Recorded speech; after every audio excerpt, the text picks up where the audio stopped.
Hello children, let us continue with artificial hybridization. What is artificial hybridization? It is the process in which desired pollen grains are used for pollination and fertilization. So, what do you mean by desired pollen grains? Pollen grains with desired qualities. They can be selected and they can be used for pollination. So, it involves the crossing of two genetically diverse individuals with desirable qualities. So, we can select two genetically diverse means different individuals with desirable qualities, with qualities which we want in order to produce an offspring. What is an offspring? The new plant that grows, that you call as the offspring, with superior traits to the parents, and the entire process of pollination and fertilization happens in a controlled environment. So this is how artificial hybridization is carried out, where you can select pollen grains with desired qualities and you can cross them with a genetically different plant. I mean the egg taken from a genetically different plant, and the offspring that is produced will have the superior traits. What are traits? Traits are characters or qualities of the parents. So they will have the best traits of taken from both the parents, and this entire process, this is artificially done, hence the name artificial hybridization, because this is not a natural process, and the entire process of pollination and fertilization happens in a controlled environment, and this is what we mean by artificial hybridization. Okay, how is it achieved? What are the steps involved in it? How to carry out this artificial hybridization? It involves mainly a few steps. What are they? The first step is emasculation. So what is emasculation? It is the removal of anthers from a bisexual flower bud before it dehisces to prevent self-pollination. So as we saw in the definition, we told that we are going to select desired pollen grains. So from where can we harvest pollen grains? Only from the anthers. So in bisexual flowers where both the reproductive structures are present in the same flower, prior to the bud blooming, from the anthers the pollen grains are collected to prevent self-pollination. See, you can see in this image how using forceps the anthers are isolated, and from the anthers the pollens are taken. So this is known as emasculation. This is the first technique involved in artificial hybridization.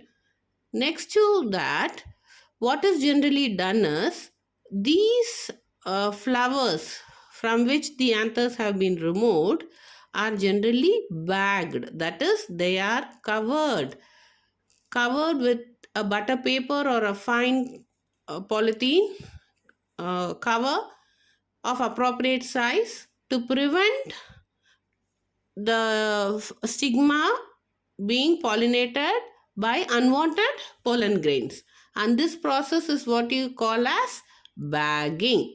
See, in this image you can see a small bag is tied to the flower as a protective measure so that other pollen grains do not pollinate the flower. This is the next step, and this step is what is called as bagging. So we have seen two steps. The first step is emasculation and the second step is bagging. What happens next? When the stigma attains receptivity, mature pollen grains from the anthers of the male parent are dusted on the stigma and again rebagged, and fruits are thus developed. So what happens when after bagging the female reproductive structure, at the after the maturation of the stigma, that is when the stigma becomes more receptive, then what is done? Selected pollen grains, desired pollen grains are dusted on the stigma and pollination is facilitated. So ultimately the pollen grains, they fuse the egg cell and the zygote is formed, the embryo develops and it produces the new fruit. This is how desired fruits with desired qualities are obtained. In case the female parent produces unisexual flowers, there is no need for emasculation. Why? Because the flower doesn't have any male reproductive structure to pollinate, isn't it? So there is no need. The female flower buds are bagged before the flowers open as the stigma becomes receptive. Pollination is carried out using desired pollen grain and flower is rebagged. So no emasculation happens, but we have to bag the flowers to avoid the flower getting pollinated through other pollen grains. So these are the different steps involved in artificial hybridization. So what are the benefits of artificial hybridization? Artificial hybridization is one of the innovative methods of crop production improvement program developed to improve the quality of the crop. There are two major activities in crop improvement program.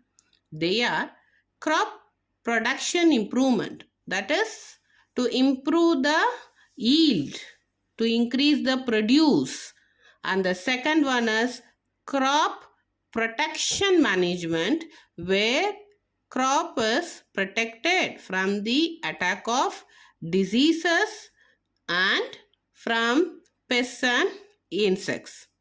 Crop improvement is essential to meet the demands of a changing world, to feed the increasing population, to develop new varieties with wider adaptability to climate change, and to produce crops which are drought resistant and tolerant to insects and pests, and also to produce crops which are disease resistant.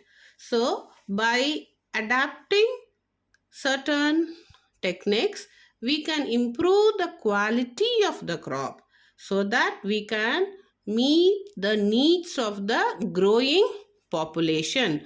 So crops need to be, the yield of the crop has to be increased. At the same time, crop protective management programs should also be practiced. So in all these ways, artificial hybridization is helping us a lot. The next topic is on double fertilization. So what is double fertilization? In angiosperms, so what are angiosperms? Angiosperms are flowering plants, we know that. So in angiosperms, fertilization results in producing two structures. That is, what is fertilization? First let us define what fertilization is. Fertilization is the fusion of the male and the female gamete to produce a new offspring. So one male gamete, that is haploid in nature, fuses with one female gamete, which is again haploid in nature, and produces a diploid zygote. Here in angiosperms, after fertilization, two structures are produced, not only the zygote but also the endosperm. So what is double fertilization? It is a complex process that involves the fusion of the female gametophyte with two male gametes produced by the pollen grain. You remember, children, we learned that at maturation, at a two-celled stage, the pollen grain is just shed off. It is released with one vegetative cell and one generative cell.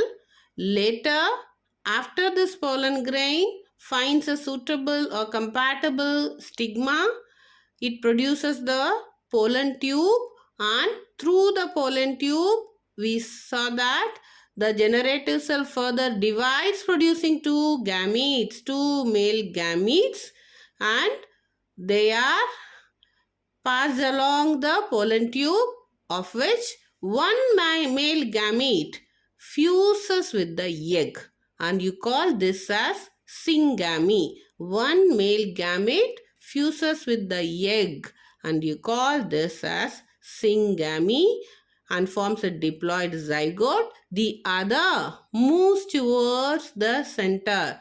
In the center, you remember the structure of an ovule, where in the micropylar end you got one egg cell and two synergids. At the chalazal end you got three antipodals. In the middle you got the central cell with two nuclei, two polar nuclei. So, of the two male gametes entering through the pollen tube, one of the male gamete fuses the egg, and you call that process as syngamy. That is fertilization, and forms a diploid zygote. That is one other male gamete produced by the pollen, isn't it? That fuses the two polar nuclei in the central cell and forms a primary endosperm nucleus, which you abbreviate to be as PEN, primary endosperm nucleus, and it is triploid in nature. It is 3N. Why is it triploid? It is because there are two cells present there, two polar nuclei that are present there, and each one is haploid, and the male gamete that is fusing with them, that makes the endosperm triploid in nature. As it involves the fusion of three haploid nuclei, this fusion is called as triple fusion. So if there is a question on triple fusion, I think we have clearly explained. You can very well answer this. Yes, children? Is it clear? So, as two types of fusions are involved. What are the two types of fusions? One is syngamy. That is fusion of the male gamete with the egg cell. That is fertilization.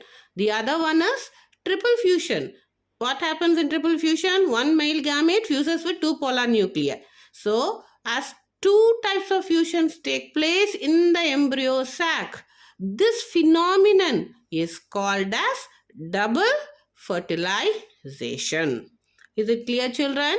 So, double fertilization helps in the development of the fruit, and the ovules become the seed.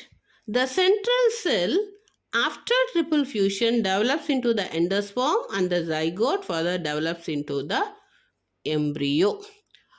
Look here, there's an image given here. You can see the pollen grain getting deposited on the stigma, the pollen tube entering the style and reaching the ovary, where you can find the egg nuclei being fertilized by one of the male gamete. This happens at the micropylar end. You remember micropyle? Through a small opening, the pollen tube enters, and the other male gamete fuses with the polar nuclei. So, this fusion of male gamete with polar nuclei will form the endosperm, and the fusion of the male gamete with the egg will form the diploid zygote.